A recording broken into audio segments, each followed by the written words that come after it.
What's going on, my beautiful people from YouTube? Guys, I'm excited. I'm going to show you guys how to pick your antenna. I've gotten some requests about this. I've actually helped a few people on the side in regards to how do I get more rewards? People around me are earning more money than I am. What am I doing wrong? So I've walked some people through a few of the things step by step, but I want to share with all of you. And if you guys wouldn't mind, let me know what you want to hear about down in the comments below. Do you want to see more hands-on stuff? Do you want to see an installation of one of these? I have no problem going outside, getting my hands dirty, and actually doing it. Because at the end of the day, I want to provide you guys with value. And if you guys wouldn't mind just doing a favor back by commenting, letting me know what you want to see, and smashing that like button for the YouTube algorithm, because it does go a long way. I think about 50% of you guys are not yet subscribed. So subscribing does help the channel tremendously. And again, like, my goal is to be able to provide you value. And if you don't like what I'm saying, let me know. Let me know what I need to fix. Let me know what you want me to change. Because at the end of the day, if I'm not doing a good job, I need to get better. And the only way I'm going to find out that I'm not doing a good job is if y'all let me know. So let's get right into it. And like I usually do, I want to cover three major things, right? And I'm going to keep it simple. The goal of this presentation of going over these items is to break things down so that you understand how these antennas work and what are the factors that you need to consider when you're purchasing yours. Now, we're going to cover three things. First, gain. Secondly, elevation.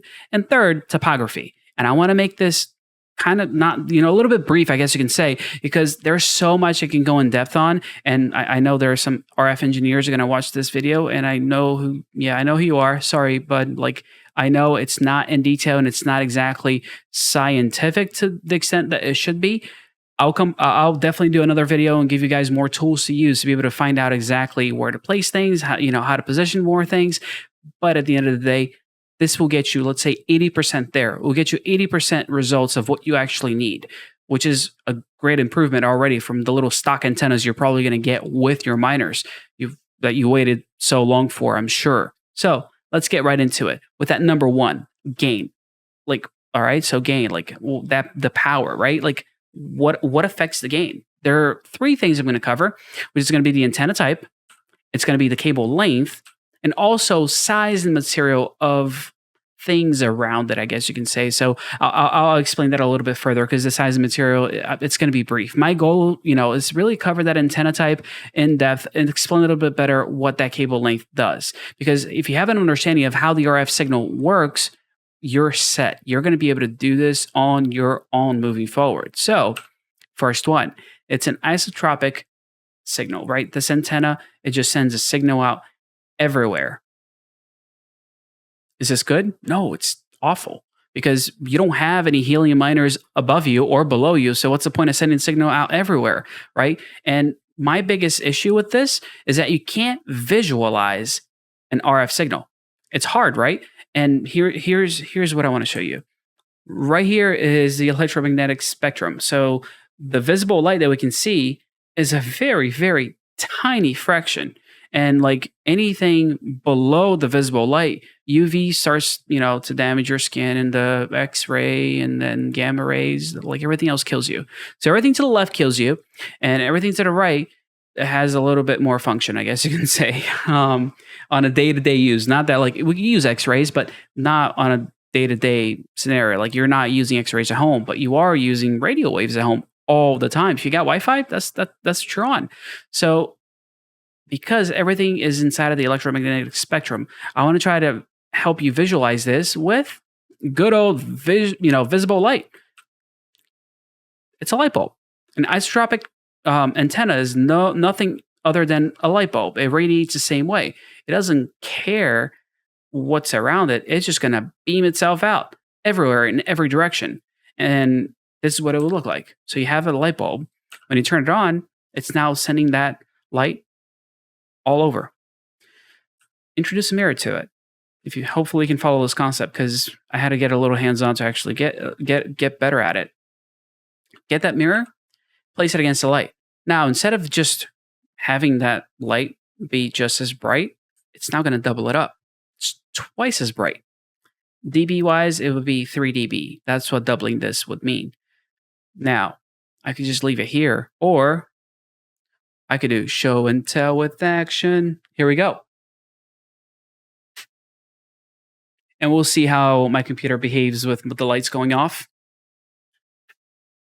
So here's the light bulb. It's glowing. It's, illuminating everything around it. It doesn't care uh, anything around it. Like I can put my hand here and now I have a shadow, but it's not reflecting. So what we do is bring a mirror. And I think the best way to show this is if you look at the back of the room, you're going to be able to see that it does get twice as bright. But the bottom of the room is now not as bright because it's only getting the reflection from the ceiling and everywhere else. But as I pull it away, you can see that there is a difference in light there. So this is how it works. I'm not increasing the power of this light bulb. The light bulb is just as strong. All I'm doing is reflecting the wavelengths into a different direction. All right, now, the same way that I did that with this mirror here, let's talk about a different type of antenna. This one is a sectional antenna, which a lot of people will call a directional antenna. It's when you want to beam it out to a specific location, a specific place, right? And the best way to describe this is it's like a flashlight. So you see those little cone shapes in the back? Those are all, ways that they're reflecting that signal to point in a specific shape or direction. This does get used a little bit more often than your regular isotropic antenna because it does have more use. Like if you want to beam things directly to one spot, and usually the dBs are going to be like 12 or even more, like up 20 sometimes, depending on the type of antenna. And it's really useful if you know where you're pointing it at. For helium mining, it's not the most common one. However, it does have its uses. And for a little show and tell here, I'll just use a regular flashlight. If you look at the back of the room, you can see that the flashlight is got a big bright area illuminating. Now I'm going to change the shape on the flashlight. I didn't increase the power of the flashlight, I didn't add more batteries. It's still just as powerful. However, I'm making that light brighter by focusing it. And that's how this works. So if you were thinking about an antenna, you can have an antenna with, let's say that this here is 7 dBs or whatever it may be. And as I change it, the dBi is actually increasing because it's now a more narrow, more focused beam. And it will go much further. Like it will travel a lot further in comparison to this. And if you're talking about graphs, this is what it looks like. So there is a big difference. And like I just showed you with the flashlight, you locking up? And just like I showed you with the flashlight, that's how it works. It's just beaming that signal out, and it can either be wider or narrower. The more narrow it gets, the further out it's going to be able to travel. Well, this is really cool effect when I get my hand like that. I need to use my hands more often. All right, now those are great. Those help me personally understand how the signal actually works. But the most common, most commonly used inside of the Helium network is going to be the omnidirectional antennas. And yes, omnidirectional antennas, it's a misnomer because it's not going in every direction. It's really going in every direction in a horizontal line, right? It's that donut shape. It's just what's going around the antenna itself. So if you have the antenna, it's going to go around it, not above it, not below it, because that's a waste. Who cares about the signal going up or down? I mean, at the end of the day, you want to make sure that beam is going out. Now, this is the most common, most flexible, and it's the one that I will recommend for anyone that's starting out and looking at mining helium because it's not expensive. It's somewhat affordable. So let's talk about the signal, right? Like, what does a signal actually look like? Is there a difference? Are there different types of antennas? Yes. And here we go. An omnidirectional signal can be super bubbly, right? Like a 3 dB signal would look something like this. And it would be great if you're using it in a city. Maybe you got skyscrapers, you have things that you need to get over. Maybe your region has a lot of hills. This is a good setup. It won't go as far out, but it will give you great coverage. 6 dBs. Now here, it gets a little bit different. This is the most common one, and this is the range that I would recommend to most people. If you're in the suburbs, for example, this is the way to go. You want to make sure that your beam is traveling out, yet it still has enough of that height that it can get over structures, that it can actually make it over things. So this is a great option. And you can go even further out still with an omnidirectional signal. Remember, the omnidirectional means that this is happening in 360. And at 9 dBs, it's going to be a much narrower, RF signal, but it's going to go really, really much, much further out. So keep that in mind when you're considering the different dB levels of your antenna. And I'm going to go over this actually one more time, and I'll show you a few different types of antennas. Now, cable length. Cable length is important because it does have an impact on signal. It's pointless and I've seen this online, and it's like, it frustrates me to no end because people will say, I don't know what's going on. I bought a brand new antenna. I put it on a 100-foot pole, and my signal is just as bad. Yeah, like you're not thinking about the way you're setting it up. You're essentially using a great antenna, and you're losing all your signal from your run because your miner is so stinking far away that as your signal is traveling from your miner to the antenna itself through a coax cable, you're just losing all of your strength. And this is really important. And here's what you can do. And I'll send the link, put the link down below. You can actually see what this looks like. And I'll do the US frequency for Helium. And let's do a 25-foot cable run. Cable run efficiency. If you don't understand how to calculate, dB to the dBis, don't worry about it. But just look at this number here. This is a big deal. You're now only, 80% effective because you ran out too long of a cable. And like I was saying, like it was 100-foot, the people that I was looking at. Guys, 40%. Over half of the power that you're supposed to get is getting lost. That cable is meant for an antenna, not for a long run. Please remember that. Please. So don't run super long cables. If you're going to run a long cable, run your Ethernet cable and get that as close as possible to the antenna. So miner and antenna needs to be close to one another. That's how you want to set it up. With the Helium devices, though, that's actually Helium antennas attached to DPR devices, and I've covered DPR for a little while now.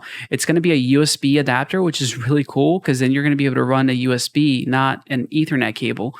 That gives you a little bit even more flexibility, which is awesome. But make sure that the cable itself that's going to the antenna is right there, as close as possible as it can be to the miner. I just want to say it again because it's really important and people are missing this, and people are so messing themselves up because you should not be losing that much signal.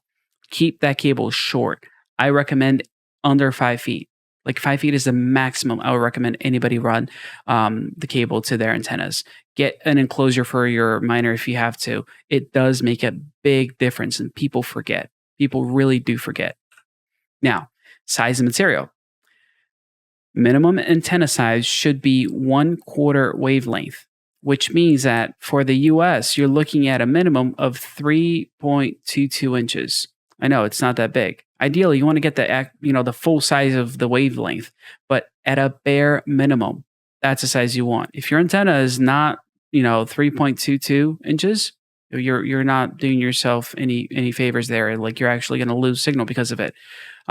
If you're not in the US and you're with a different signal, you're going to want it to be a little bit bigger. So it's 3.4 inches, but 8.63 centimeters. And if you're bored and you can't sleep at night, I'll add the link down below to this here, Effects of Antenna Size on Gain, Bandwidth, and Efficiency. It's from 1960, but it's really cool. Like, it's a really nice paper, really easy to understand. And it talks about how, you got to have a big enough antenna, but at the end of the day, like, it just doesn't help if it's too big. So yeah, the stuff I read on my spare time, right? That's not really spare time. It's research time for you all. Now, let's talk about material. And this is going to be, a two-part thing. First, let's talk about the antenna material. First, rubber. Please only use it indoors. Please only use rubbers indoors, yes. But please only use rubber antennas indoors because those things crack and the sun just destroys them. And I haven't seen an antenna last outside, a rubber antenna last outside, especially because most of them are actually black, right? And the sun just, just kills it. Fiberglass is my favorite option for outdoor antennas. Um, they last a long time, and there's usually like a white or black option. I much rather have the white so that thing doesn't heat up either. Um, Hands down, if you're going to put an antenna outside, stick with the fiberglass. It's the way to go. A lot of people do run, indoor antennas. Maybe they're in apartment buildings. They can't get this, their antennas outside, whatever it may be. Just please be aware that there is that factor of your antenna is going to crack. Your antenna is not going to last. And supposedly the fiberglass is a little bit better for signal strength, and it doesn't impact the signal as much as the rubber ones would. Which brings me to my, I guess, double topic, right? Which is I want to talk to you guys about elevation. Why elevation is important. And this is one of the locations where I'm looking at placing a Helium Miner.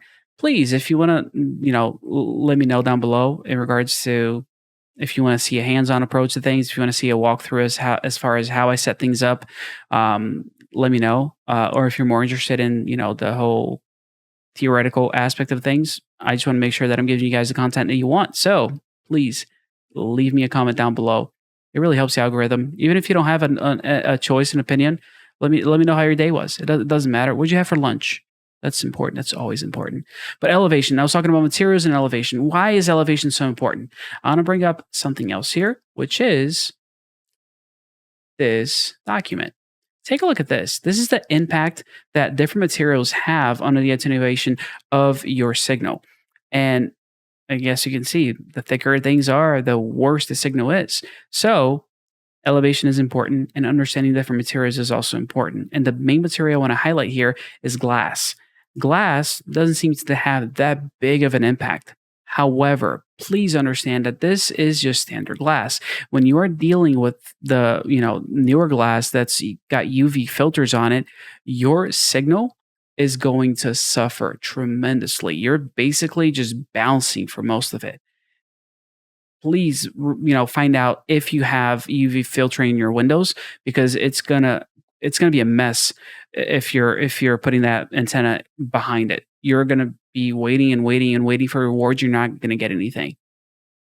And as you can see, concrete and like the thicker things get, the worse your signal strength gets, because it does affect it more and more and more and more. And it's just something for you guys to be aware. Here's the the attenuation measurements in a little chart format. It makes a difference if you guys are inside of a concrete building and you're putting an antenna inside. All right, that's great. Hopefully there are miners around you, but at the end of the day, realize that there will be an impact on how well you are able to mine, right?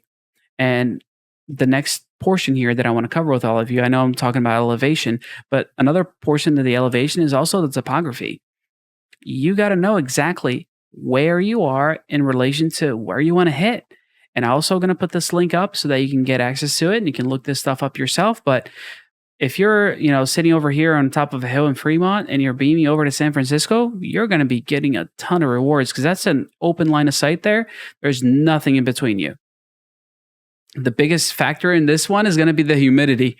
It's going to be, the smog in the air. Like, that's what's going to affect your signal, nothing else, which is great.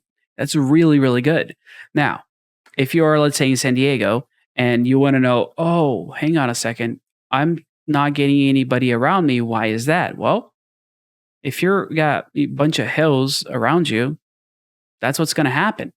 And that's why elevation topography around you is so important. So I'm going to take this blue antenna, I'm going to put it up on a 150-foot pole. All of a sudden, I'm doing good. I got great coverage. I'm hitting the other hotspots that I'm looking to hit. This is a great tool. You can just plot the longitude and latitude of your different miners you're possibly trying to reach, and it will tell you what's in between the two of you guys.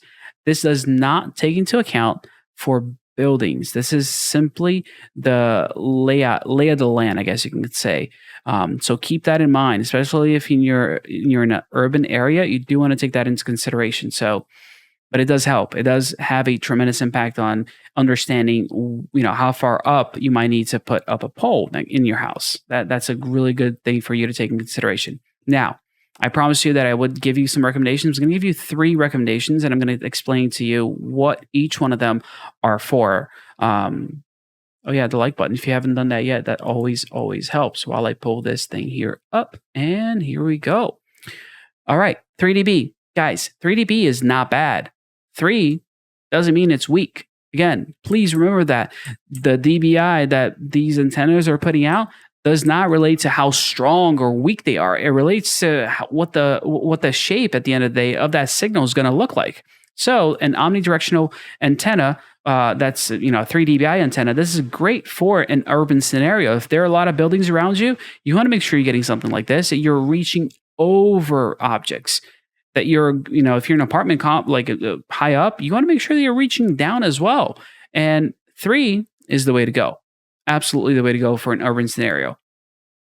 Now this 5.8, this is my favorite all-around antenna simply because it still has enough width that it hits a lot of things, but it does go much further out than your regular 3 dB antenna.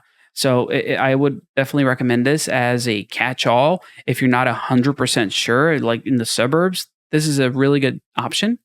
Now, if you're in the middle of nowhere and there's nothing around you, you might want to consider go with an 8 dB antenna, simply because you want to be able to reach as far as possible. And this will do the trick for you. Increasing the dBi on the antenna is a big deal. It does make a difference. And you just want to make sure that you can actually have, a clear line of sight to things. So a lot of times when you're using some of these, you want to take in consideration the height. And these signals, they don't just go straight out. They do curve just a little bit. Keep that in mind as well, because it does have an effect. Because at the end of the day, you don't want to be beaming things over people's heads. Like, you actually want to hit other people's miners. That's the goal. So set it up, play with the height. A lot of times, like if you're thinking, I'm going to put this big old pole in my house, like maybe that might not be the best idea. Turn it on, plug it in, give it a day or two, see what happens. Then make the modifications that you need to make sure you're acquiring the best possible return, essentially, right? Because you want to be able to find the most amount of witnesses. I'm going to put the links down below to these antennas because I do think they're good. They're worthwhile for you guys checking out. But I'm probably going to cover more helium stuff just because I've been getting more questions about it and people want to know what to do. And I don't know. I just love this helping people thing here that I'm doing, and I'm going to keep at it. So thank you for all the support. I know this is like the 3rd time putting this up, but that like button does go a long way. The subscription, it's phenomenal, the response I've been getting. So thank you to all of you. It's been really great receiving all of the support. Wasn't expecting to even be like this, but I am beyond appreciative. And, talking about the algorithm, it does like when we have conversations down below in the comments. I will see you guys on the next one. It's been awesome hanging out with you. Take care.